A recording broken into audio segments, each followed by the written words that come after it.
히브리서 7장 1절부터 10절까지의 말씀, 제가 한 절, 성도님들 한 절 교독하신 후에 마지막 절은 합독하시겠습니다. 이 멜기세덱은 살렘 왕이요 지극히 높으신 하나님의 제사장이라. 여러 왕을 쳐서 죽이고 돌아오는 아브라함을 만나 복을 빈 자라. 아브라함이 모든 것의 10분의 1을 그에게 나누어 주니라. 그 이름을 해석하면 먼저는 의의 왕이요 그 다음은 살렘 왕이니 곧 평강의 왕이요. 아버지도 없고 어머니도 없고 족보도 없고 시작한 날도 없고 생명의 끝도 없어 하나님의 아들과 닮아서 항상 제사장으로 있느니라. 이 사람이 얼마나 높은가를 생각해 보라. 조상 아브라함도 노략물 중 10분의 1을 그에게 주었느니라. 레위의 아들들 가운데 제사장의 직분을 받은 자들은 율법을 따라 아브라함의 허리에서 난 자라도 자기 형제인 백성에게서 10분의 1을 취하라는 명령을 받았으나 레위 족보에 들지 아니한 멜기세덱은 아브라함에게서 10분의 1을 취하고 약속을 받은 그를 위하여 복을 빌었나니 논란의 여지 없이 낮은 자가 높은 자에게서 축복을 받느니라. 또 여기는 죽을 자들이 10분의 1을 받으나 저기는 산다고 증거를 얻은 자가 받았느니라. 또한 10분의 1을 받는 레위도 아브라함으로 말미암아 10분의 1을 바쳤다고 할 수 있나니 이는 멜기세덱이 아브라함을 만날 때에 레위는 이미 자기 조상의 허리에 있었음이라. 아멘. 히브리서는 박해와 고난 앞에서 하나님을 따라가기 버거워하는 성도들을 향해서 힘을 내라 라고 권면하는 성경입니다. 성도들이 자신의 한계를 넘어서는 고난 혹은 박해 앞에서 힘을 낼 수 있는 이유로 히브리서는 자비롭고 신실하신 대제사장 예수 그리스도께서 계신다. 그분을 의지하면 우리의 힘과 우리의 의지를 넘어서 우리가 하나님을 따라갈 수 있다라고 가르치고 있습니다. 예수님께서 신실하고 자비로운 대제사장이셔서 핍박과 고난을 당하는 성도들을 도우신다는 소식은 참으로 좋은 소식입니다. 문제는 유대인 출신의 그리스도인들에게는 이 소식이 마냥 즐겁거나 마냥 받아들이기 쉬운 메시지는 아니었습니다. 왜냐하면 유대인들은 구약 성경을 알고 있고 대제사장은 구약 성경에서 오직 레위 자손, 그 중에서도 아론 계열, 아론의 후손만 대제사장이 될 수 있기 때문입니다. 이런 질문이 생기는 것이죠. 아니, 예수 그리스도께서 자비롭고 신실한 대제사장으로서 우리를 도우신다는 메시지는 좋지만 유다 지파에서 나신 분이 어떻게 대제사장이 될 수 있느냐? 유다 지파에서 나온 대제사장은 성경이 약속하는 것이 아니지 않느냐? 이런 질문을 하게 되는 것이죠. 그래서 오늘 본문은 이 질문, 유대인들이 당연히 구약 성경을 통해 가지는 질문에 대답합니다. 그리고 이 대답 안에는 어떻게 박해를 이길 것인가 하는 방법도 들어 있습니다. 히브리서 7장 1절에서 3절은 멜기세덱을 소개합니다. 멜기세덱을 소개하고 있어요. 1절입니다. 1절에 멜기세덱은 살렘 왕이다. 그리고 지극히 높으신 하나님의 제사장이다. 이렇게 소개를 하고 있습니다. 멜기세덱은 왕이자 제사장입니다. 지금 이 히브리서 저자는 구약 성경에서 레위 계열 아론의 후예들만 제사장이었던 것은 아니다라고 이야기하는 것입니다. 성경을 읽어보니 창세기에는 아론의 계열, 아론의 후손 아니고 레위 지파도 아닌 멜기세덱이라는 사람이 제사장을 하고 있지 않더냐. 그리고 이 멜기세덱은 왕이자 제사장이다 라고 소개하고 있는 것이죠. 그러면서 이 멜기세덱은 어떤 사람인가 하면 2절에서는 이름을 해석해 줘요. 의의 왕이고 평강의 왕입니다. 멜기세덱이 다스리는 나라는 의롭고 평강한 나라였습니다. 그리고 3절에서 멜기세덱을 설명하면서 이런 이야기를 해요. 아버지도 없고 어머니도 없고 족보도 없다. 시작한 날도 없고 생명의 끝도 없어서 항상 제사장으로 있다.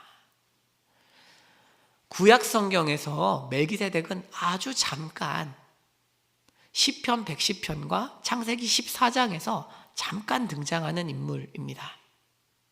흥미롭게도 멜기세덱은 족보가 기록되어 있지 않습니다. 이것은 실제로 멜기세덱이 아버지와 어머니가 없었다는 이야기는 아닙니다. 성경이 침묵하고 있는 것이죠. 성경이 기록하지 않은 것입니다. 당시 유대교 랍비들은 성경에 기록되지 않으면 세상에 일어나지 않은 것이다 라고 성경을 주로 해석했습니다. 그러므로 이들의 원칙상 멜기세덱이 누구에게서 났는지도 모르고 언제 죽었는지도 모르는, 그래서 마치 성경이 출생과 죽음을 침묵하고 있기 때문에 영원히 살아있는 것처럼 그런 제사장으로 성경이 제시하고 있다는 것입니다. 이에 더해서 당시 사람들은 멜기세덱을 천상적인 존재, 또 역사적인 존재라고도 여겼습니다. 그래서 유대인들이 자주 봤던 문서에는 멜기세덱이 심판자로 올 것이다. 그리고 역사책에는 역사적인 존재다라고 이야기가 되어 있습니다. 지금 멜기세덱에 대해서 굉장히 1에서 3절까지 많은 이야기를 한 것인데요.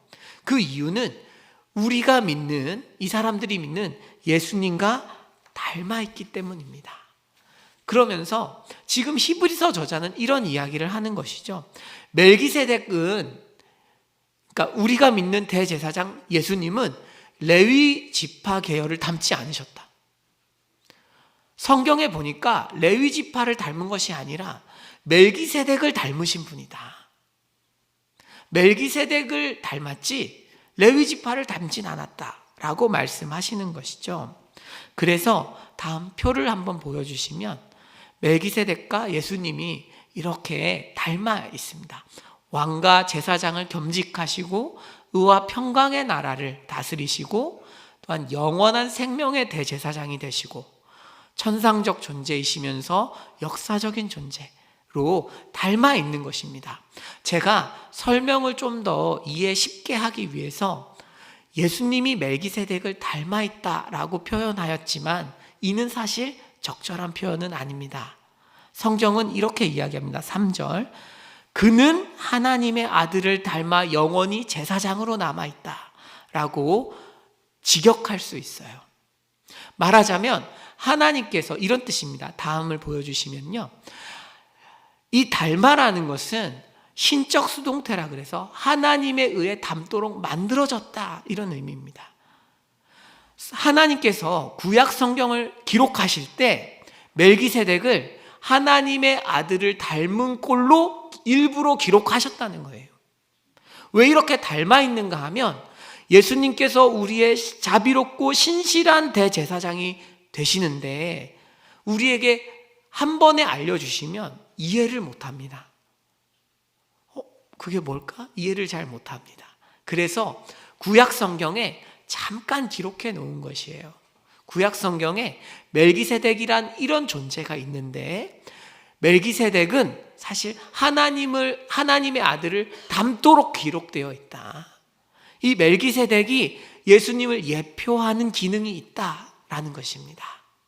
그래서 우리가 멜기세덱에 대해서 설명을 들으시면 우리가 믿는 대제사장 예수 그리스도께서는 이런 분이구나 라고 조금은 더 잘 이해가 간다는 것이죠. 그래서 그 중 하나가 왕이자 제사장, 그리고 또한 의의 나라, 평강의 나라를 다스리는 분, 그리고 천상적이고 역사적인 존재, 영원한 생명의 대제사장으로 이해할 수 있는 것이죠.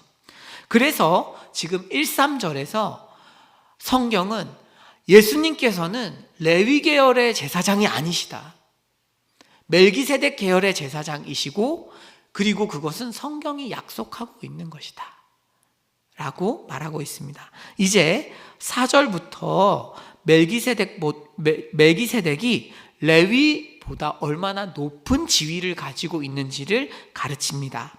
4절에서 7절인데요. 핵심은 11조를 받는 대상입니다. 레위 지파 사람들은 율법을 따라서 자신의 형제들에게서 11조를 받았습니다. 그러니까 비슷비슷한 사람들에게 11조를 받았는데요. 이 멜기세덱은 율법을 따라서 명령 때문에 11조를 취한 것이 아니었습니다. 예를 들어서 레위 지파의 제사장들에게는 그 레위 지파 사람들이 좋든 싫든 간에 율법을 따라서 명령대로 11조를 드려야 합니다. 어떤 의미에선 자발성이 없을 수 있어요. 하지만 멜기세덱은 믿음의 조상 아브라함이 율법을 넘어서, 율법이 없을 때니까요, 율법을 넘어서 자발적으로 드렸습니다. 말하자면 아브라함이 멜기세덱에게 11조를 자발적으로 주었으니, 그리고 그 11조를 받은 멜기세덱은 아브라함을 위해서 복을 빌고 축복해 주었으니 아브라함이 멜기세덱보다 더 낮은 존재, 낮은 지위를 가진 존재라는 것입니다.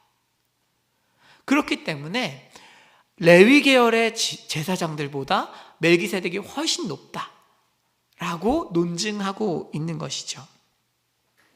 마지막으로 8절에서 10절까지는 히브리서 기자가 멜기세덱이 레위보다 높은 지위에 있다는 또 다른 근거를 제시하는데 간단한 논리입니다.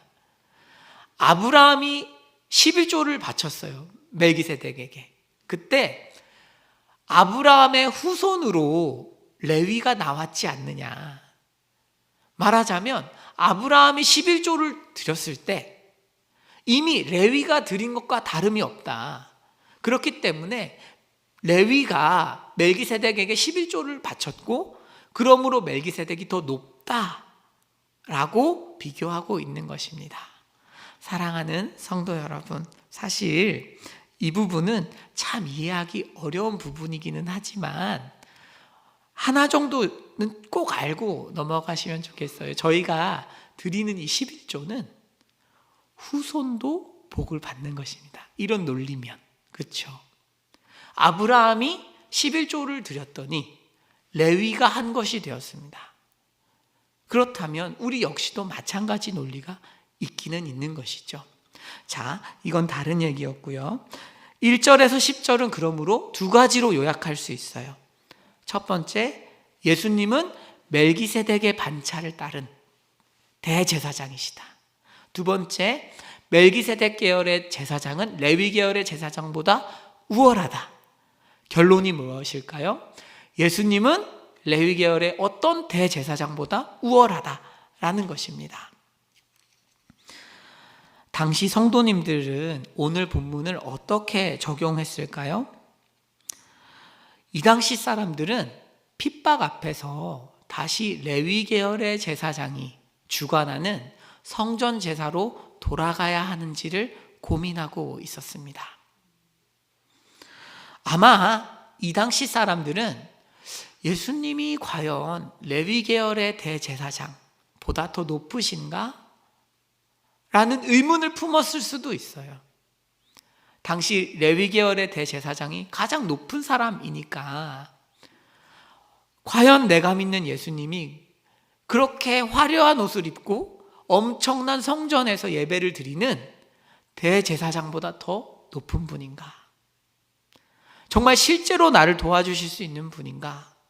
내가 핍박과 고난을 이겨낼 그럴 만한 분인가? 이분을 위해서. 또한 이분이 그 핍박과 고난에서 나를 건져주실 만한 분인가에 대해서 질문했을 것입니다. 오늘 성경은 그들에게 그렇게 대단하다고 생각하는 레위 계열의 대제사장보다 멜기세덱의 반차를 따른 예수님이 훨씬 높은 자비롭고 신실한 대제사장이라고 가르치고 있습니다.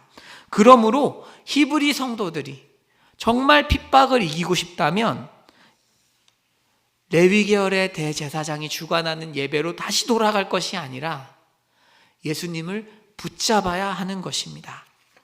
사랑하는 성도 여러분, 혹시 우리 역시도 이렇게 이전의 삶으로 돌아가고자 하는 유혹 앞에서 고민하고 계신 분들이 계시지는 않습니까? 경제적으로 어려워지시면서 더 이상 신앙생활에 시간을 쓸 수 없어. 이 핍박과 고난, 지금의 어려움을 이기려면 다시 이전의 삶으로 돌아가야 돼. 때로는 어떤 육체적인 정욕 때문에 그것이 그리워서 더 이상 내가 신앙생활 하지 못하겠어. 신앙생활 하면 너무 기준도 높고 도덕적이고 윤리적인 기준이 너무 높아서, 그런데 나는 실력이 없어서 다시 이전의 삶으로 돌아가고 싶으신 분들도 계실지 모르겠습니다. 지금 성경은 우리에게 그럼에도 불구하고 성경이 우리에게 너무나 높은 기준을 요구하고 정말 말씀을 따라서 살도록 우리를 권면하고 우리를 보채고 세상과 타협하지 않도록 우리에게 요구하고 우리를 격려하는 것은 우리에게 때로 힘든 일이지만 그럼에도 불구하고 그 자리를 지키라고 권하고 있는 것입니다. 신앙생활은 하다 보면 어쩔 수 없이 의식하지 않으면 기준이 떨어지기 마련입니다. 사람의 죄성이 있기 때문에 기준 계속 떨어져요. 그러나 오늘 성경은 그래서는 안 된다라고 우리를 권면합니다. 왜냐하면 우리가 믿는 대제사장 예수 그리스도께서는 지극히 좋으신 분이고 지극히 높으신, 정말로 구약 성경이 약속하는 인간을 죄에서 구원하는 메시아이시기 때문입니다.